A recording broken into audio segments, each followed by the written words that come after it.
आज हम अपनी ऑनलाइन कक्षा में जयशंकर प्रसाद द्वारा रचित कविता तुमुल कोलाहल कलह में का पाठ करेंगे और उसका काव्य सौंदर्य और उसकी व्याख्या करेंगे।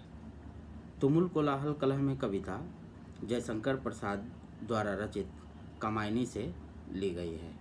कामायनी जयशंकर प्रसाद की एक महत्वपूर्ण कृति है जिसकी रचना 1936 ईस्वी में जयशंकर प्रसाद ने की थी।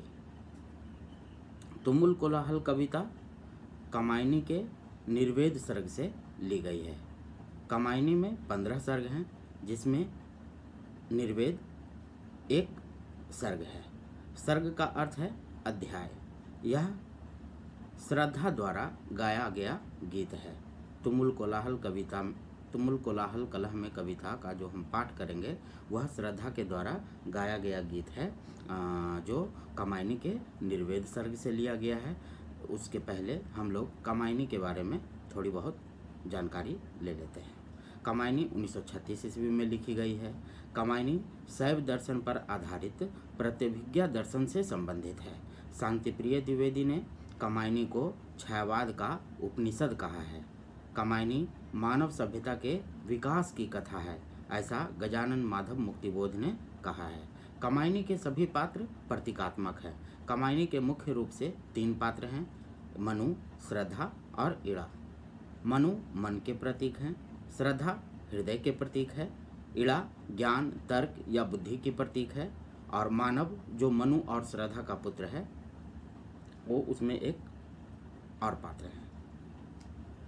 निर्वेद वैराग्य की स्थिति होती है। यह तब होती है जब मनुष्य का मन किसी का वियोग, व्याधि, दुख और अपमान का सामना करता है। निर्वेद को मनोवैज्ञानिकों ने मूल प्रवृत्ति के रूप में स्वीकार किया है। निर्वेद एक प्रकार से विकर्षण का भाव है। कामायनी में प्रस्तुत निर्वेद सर्ग विकर्षण और अरुचि की स्थिति का परिचय देता है। मनु भी संघर्ष के बाद संसार से भागने की बात करते हैं जो एक तरीके से वैराग्य की ही सी स्थिति है। आइए अब हम कविता का पाठ करते हैं। तुमुल कोलाहल कलह में मैं हृदय की बात रे मन, विकल होकर नित्य चंचल, खोजती जब नींद के पल, चेतना थकसी रही तब, मैं मलय की बात रे मन। आइए पहले इसका भावार्थ समझ लेते हैं। तुमुल तीव्र, कोलाहल शोरगुल, कलह संघर्ष, विकल बेचैन व्याकुल,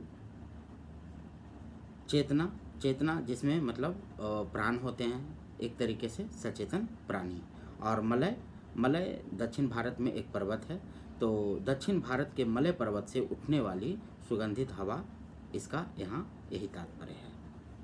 तुमुल कोलाहल कलह में मैं हृदय की बात रे मन, विकल होकर नित्य चंचल, खोजती जब नींद के पल, चेतना थकसी रही होती, मैं मलय की बात रे मन।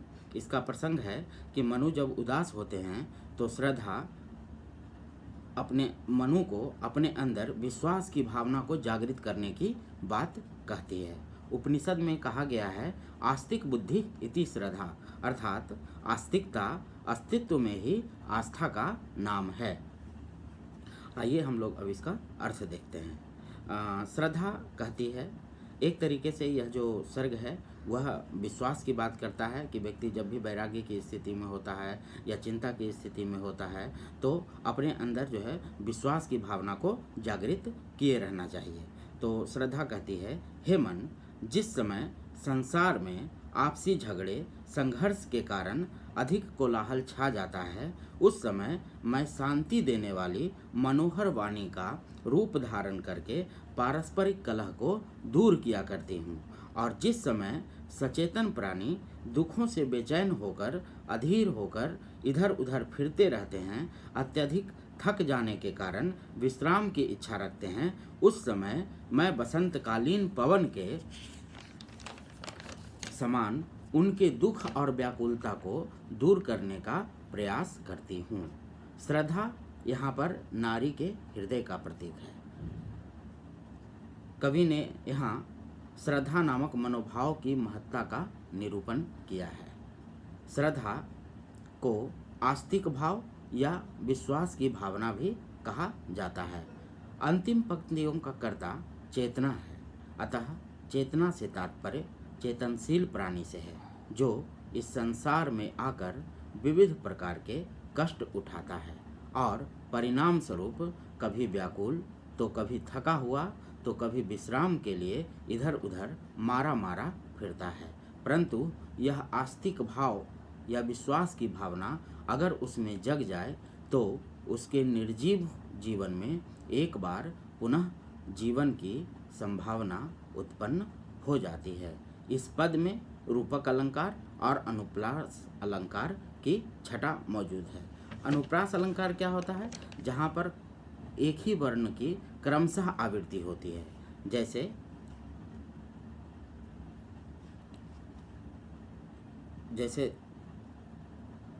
कोलाहल कलह में क की आवृत्ति है, क वर्ण की आवृत्ति है, ल वर्ण की आवृत्ति है और ह वर्ण की आवृत्ति है। तो यहाँ पर अनुप्रास अलंकार है।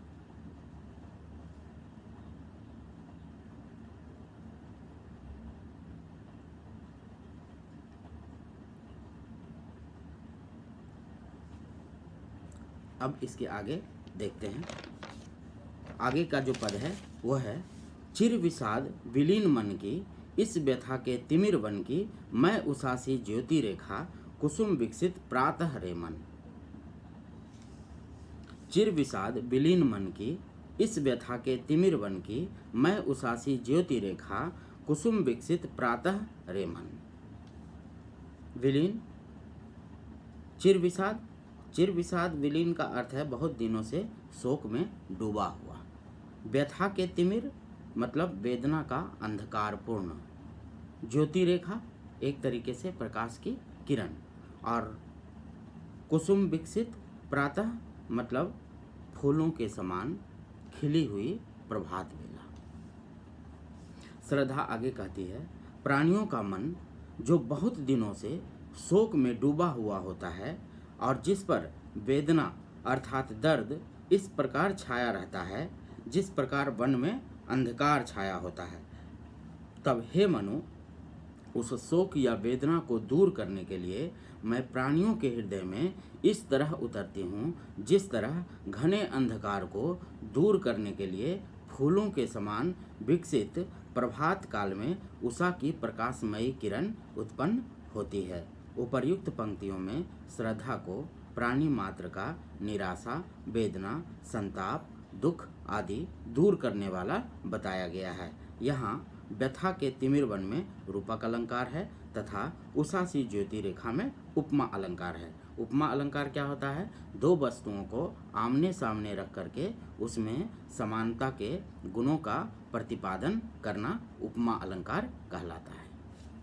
इसके इस पंक्ति के उपर्युक्त जो पंक्तियां हैं उसके एक दूसरे अर्थ की ओर एक बार फिर से देखते हैं कि कवि ये जो चिर विषाद विलीन मन की इस व्यथा के तिमिर वन की, मैं उषासी ज्योति रेखा कुसुम विकसित प्रातः रे मन, इसका एक और भावार्थ देखते हैं कि कवि यहाँ एक तरीके से दूसरे शब्दों में यह कहना चाहता है कि जीवन दुख और विषाद के अंधकार में उलझा हुआ है, उससे निकलने का कोई रास्ता उसे नहीं सूझता।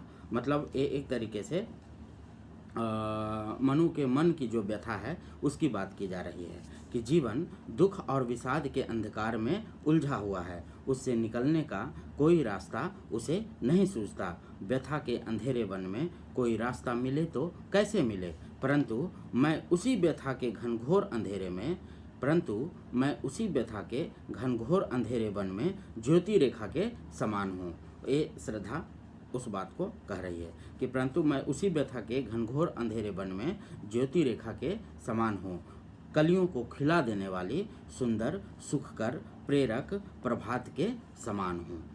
तो ये आज के लिए बस इतना ही। आगे की कविता जो है हम कल पढ़ेंगे, कल इसका पाठ करेंगे। धन्यवाद।